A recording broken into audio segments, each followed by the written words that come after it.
Smart city Dehradun नाम सुनने में जितना चमकदार है, असलियत उतनी ही डरावनी। शहर एक है लेकिन उसमें बसती है दो दो जिंदगियां। एक तरफ रोशनी, मॉल, कैफे और चकाचौंध में जीते लोग, और दूसरी तरफ उसी शहर की बिंदाल नदी के किनारे कचरे और बदबू के बीच घुरती जिंदगियां।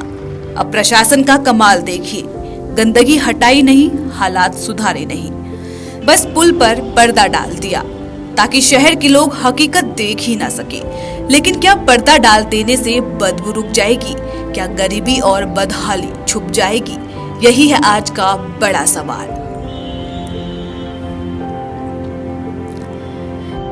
ये तस्वीरें हैं राजधानी देहरादून शहर के बिंदाल पुल की, जिसे सरकार ने स्मार्ट सिटी परियोजना के तहत करोड़ों रुपए खर्च करके सजाया है। जिस तरह से एक सिक्के के दो पहलू होते हैं, ठीक उसी तरह देहरादून शहर एक है, लेकिन इस शहर के भी दो पहलू है। एक पहलू वो है जो हम देख रहे हैं, आप देख सकते हैं शहर की चकाचौंध और इस सड़कों पर भागती गाड़ियां और यहाँ आसपास बने बड़े बड़े होटल्स, बड़े बड़े रेस्टोरेंट्स, बड़े बड़े कैफेज। लेकिन एक वो दूसरा पहलू है जिसे हम कभी नहीं देख पाते हैं। इस बिंदाल पुल के नीचे बसे बस्ती के लोग, जिनका दर्द, जिनकी आपत्ति शायद ही आप लोगों तक पहुंच पाती हो या फिर सरकार के कानों तक पहुंच पाती हो। तो ठीक इसी दूसरे पहलू को हम आज आपके सामने लाएंगे, उनके दर्द को आप तक पहुंचाएंगे। देखिए,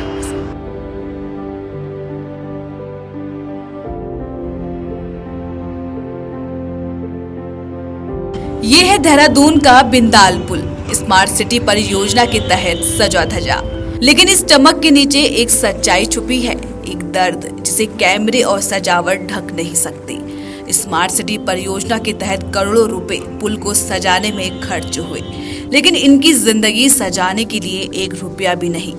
जब हमने बस्ती में रह रहे लोग और बच्चों से बात की, समझ आया कि यहाँ इंसान जिंदगी नहीं काटते, बल्कि जिंदगी उन्हें काटती है।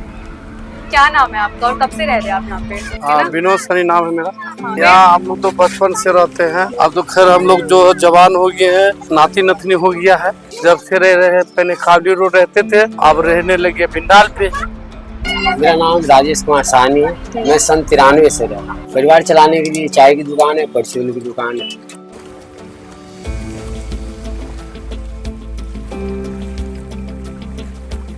ये तस्वीरें हैं देहरादून की बिंदाल नदी की, जहां नदी नहीं बल्कि कचरे और बदबू का सैलाब बहता है, और उसी किनारे बसी हैं बस्तियां, जहां इंसान बदहाली और गंदगी के बीच जिंदगी काटने को मजबूर है। लेकिन अब शहर के लोग ये नजारा नहीं देख पाएंगे, क्योंकि एमडीडीए ने बिंदाल पुल के किनारों पर पर्दा डाल दिया है। यानी हकीकत नहीं बदली, बस हकीकत को छुपा दिया गया। ये बस्ती नहीं टूटना चाहिए और इसको और साफ सफाई रखना चाहिए, और बस यही। हाँ, बीमारी भी डेंगू बीमारी चल रही है, अभी सबको डेंगू होता है यहाँ पर। तो मैं यही कहना चाहूँगा कि अच्छे सोसाइटी में जिंदगी जीना श्रेष्ठ है। बाकी तो इन लोगों की जिंदगी जो मलिन बस्ती में, ये कहीं के भी नहीं। सरकार इन्हें कह रहे कि हटाने का मतलब है कि हटा ही, और जब तक इन्हें हटाया नहीं जाएगा तब तक अमीर आदमी चैन से नहीं रह सकता। अच्छी सोसाइटी प्रगति नहीं कर सकता, क्योंकि आज नीचे से लेकर ऊपर तक ये गरीब लोगों के लिए, ऊपर वाले को परेशानी, ऊपर वाले के लिए गरीब लोगों को परेशानी। तो जब तक ये दो अमीर गरीब रहेंगे, आपस में फिरते रहेंगे, तो व्यवस्था कुछ होना ही चाहिए। तो इसी नंबर में आप देखिए, यहाँ पर हम लोग 2019 साल से है यहाँ पे। जी जुगरी नहीं था, उसी समय में जुगरी बनाए, नगर निगम जमीन था, सरकार नहीं बसेरा देते। अभी अब मान लीजिए कांग्रेस पार्टी बजाए तो बीजेपी का था, अब रोड बनेगा, आईबी रोड बनेगा। ठीक है, आप बनाइए, आपको जमीन है, आप बना सकते, तो अब हम लोग का व्यवस्था कहीं पर दीजिए रहने की। अगर तोड़ने की बात हो रही है, यहाँ बाईपास रोड बनने की बात हो रही है, तो हम लोग गरीब आदमी कोई लोंग से, कोई मेहनत से पूरा करके ईंट पत्थर लेकर हम लोग घर जोड़े हैं। बाले बच्चे उसमें खा रहे हैं, भूख प्यास अपना, तो चिड़िया भी अपना घर में आते कहीं से, तो घोंसला में रहते हैं। अगर रोड बना रहे हैं बीजेपी या मोदी सरकार, तो ठीक है, हम लोग के लिए सोचिए कि ये यहाँ पे बेटे अगर जगह दिक्कत है और यहाँ रोड बनेगा, तो हम लोग किस जगह पे बढ़िया से मकान दे दीजिए। जो भी देना है सुविधा दे दीजिए, अपना मकान तोड़ दीजिए। अब ये तो नहीं कि वोट ले लीजिए, जब वोट लिया पार हुआ तो हम लोग का चलो भागो खाली करो, तो वो भी अच्छा नहीं है। हम लोग भी वोटर लिस्ट यहाँ पे है।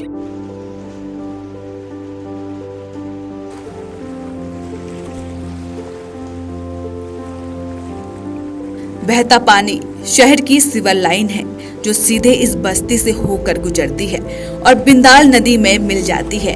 यानी शहर की गंदगी इनकी जिंदगी का हिस्सा बन चुकी है। यहाँ की हवा बदबूदार है, यहाँ की जमीन गंदी है और यहाँ की हर सांस बीमारी से भरी है।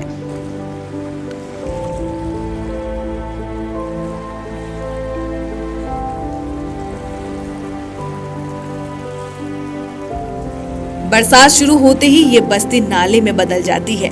जहाँ घर होना चाहिए वहाँ पानी भर जाता है, जहाँ बच्चे खेलते हैं वहाँ गंदगी और बीमारी फैलती है। ये लोग हर साल डरते हैं नदी के पानी से नहीं बल्कि उस लापरवाही से जो इन्हें मौत के मुंह में छोड़ देती है। ये सिर्फ पानी नहीं है, ये उन मासूम जिंदगियों की चीख है जो हर बरसात में बीमारियों से जूझती है। ये सिर्फ बस्ती नहीं, ये शहर की उपेक्षा का आईना है। हर साल बरसात आते ही प्रशासन अलर्ट जारी कर देता है। नदी किनारे रहने वाले लोग सावधान रहे, बस्ती खाली कर दें, खतरे से दूर रहें। लेकिन सवाल ये है, जब ये खतरा हर साल आता है तो बरसात से पहले स्थायी इंतजाम क्यों नहीं होते? ये लोग हर साल डर में जीने के लिए मजबूर क्यों हैं? प्रशासन कहता है भागो, वर्षा आ गया भागो, रास्ता भी कहाँ से भागेगा, कितना भागेगा रास्ता रहता तब ना भागेगा। आप देखे रास्ता है, हमारा स्कूल का बैग सब भस जाता है, कपड़े सब भस जाते हैं, पूरा घर में पानी चला जाता है, पूरा घर में पानी चला जाता है। मेरा बच्चों का कपड़ा भी जाता है, मैं अपने बच्चों के कपड़ा रहता है, जो बर्तन हमारा सब भस जाता है। पानी जब घर में आता है तो पानी नहीं निकलता, तो सब भस जाता है। तो सरकार नाम लिख के ले जाता है, पैसे भी नहीं देता हम लोग के। महसूस हो रहा है इस तरह की बस्ती टूटेगा, फन्ना होगा, नदी आ रहा है, नदी में पानी घुस रहा है, कोई सुनवाई नहीं हो रहा है।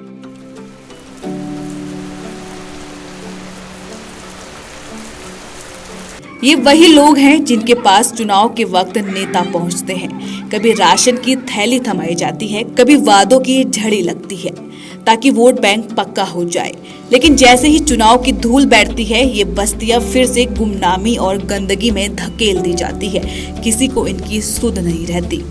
देखिए, सरकारी उम्मीद तो हम बिल्कुल भी नहीं रखते। मैं सच बता रहा हूँ आपको, जो राशन कार्ड सरकार का था वो भी मैं पिछले से कई वर्षों से बंद कर रखा है। जो अभी सरकारी सहायता मिला वो भी मैंने नहीं मिला। सरकार को हम समर्थन तो करते, वोट नहीं देते, क्योंकि सरकार सिर्फ नोट से चलता है और हमें नोट मिलते ही नहीं। हमें ये 10 रुपए की चाय बेचना पड़ रहा है, गुजारा करने के लिए स्वयं ही परिश्रम करने पड़ते हैं। सरकार जो सहायता देता है तो अगर 5,000 रुपये वो दे रहे तो 15,000 का काम देते, तब जाके हमें कुछ मिलता है सरकारी मदद। तो मैं सरकारी मदद भी लेना बंद कर दिया, स्वयं सेवक बन के अपना गुजारा कर। हमारा तो देखिए, यहाँ पे कांग्रेस हो या बीजेपी हो, सब अपने अपने पेट के लिए कर रहे हैं। लेकिन उसी तरह से जैसे आप अपने पेट भर रहे हैं, उस तरह से भी आम जनता के भी पेट भरने की कोशिश करिए।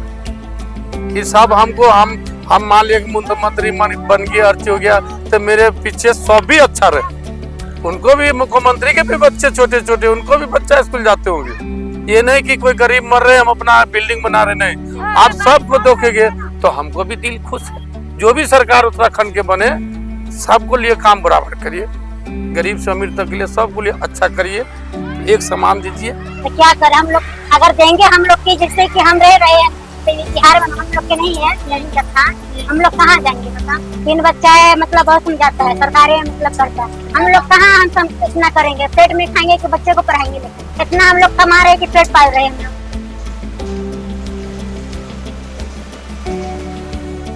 अब सवाल ये है, क्या स्मार्ट सिटी का मतलब सिर्फ पर्दा डालकर चमक दमक दिखाना है, या फिर शहर की गंदगी और इन बस्तियों की बदहाली को सचमुच खत्म करने का भी इरादा है? ये 2 तस्वीरें एक ही जगह की हैं, लेकिन 2 अलग अलग हकीकतों को दर्शाती है। ऊपर दिखावा, नीचे हकीकत। ऊपर विकास है तो नीचे उपेक्षा जन्म ले रही है। ऊपर सरकार तो नीचे बस्ती के लोगों का दर्द झलक रहा है। सरकार ने बिंदाल पुल की हकीकत पर पर्दा डाल दिया है, लेकिन क्या पर्दा डाल देने से शहर की सच्चाई छिपाई जा सकेगी? देहरादून स्मार्ट सिटी तभी स्मार्ट कहलाएगी जब इस शहर की 2 नहीं बल्कि केवल एक जिंदगी होगी, समान, साफ और सम्मानजनक। यह है राजधानी देहरादून का दूसरा पहलू, बिंदाल पुल के नीचे बसे बस्ती के लोग। भारी बारिश के कारण इनके जो हालात हैं वो आज आपके सामने हैं। भारी बारिश के कारण जो बिंदाल नदी का जलस्तर है वो लगातार बढ़ रहा है और जलस्तर इतना बढ़ जाता है कि जो पानी है बारिश का वो उनके घरों में पहुंच जाता है। तमाम तरह की जो समस्याएं हैं उनको होती है और जो भारी बारिश के कारण जो जलभराव होता है उससे भी उनको कई तरह की बीमारियां हो जाती है। यहाँ के लोगों का कहना है कि जब भारी बारिश होती है प्रशासन के द्वारा उन्हें अलर्ट किया जाता है, सुरक्षित स्थानों पर रहने को कहा जाता है, लेकिन यही उनका सवाल ये भी है कि हर साल जब ये सिचुएशन होती है, बरसात होती है, तो उनके लिए पहले से कोई स्थायी इंतजाम क्यों नहीं किए जाते हैं। क्या बिंदाल पुल पर पर्दा डाल देने से जो बस्ती के लोग हैं उनकी सच्चाई छिप जाएगी, ये ऐसा उन लोगों का कहना है। तो उनका कहना है कि बस्ती के लोगों को सिर्फ वोट बैंक के रूप में ना देखे, कृपया जब वो चुनाव जीतते हैं तो उनके बाद वो आए बस्ती के लोगों की सुध ले कि किस तरह से वो अपना जीवन यहाँ पर यापन कर रहे हैं, किस तरह की समस्याएं उनको बरसात के समय यहाँ पर हो रही है। और कुछ लोगों का कहना ये भी है कि उनको जो सरकार की तरफ से जो सुविधाएं उपलब्ध कराई जाती है वो भी उनको यहाँ पर नहीं मिलती है। तो मेरा सरकार से अनुरोध है कि एक बार आप आए और बस्ती के लोगों के हालात देखें कि किस तरह से वो बरसात के समय में अपने जीवन को यहाँ पर जी रहे हैं।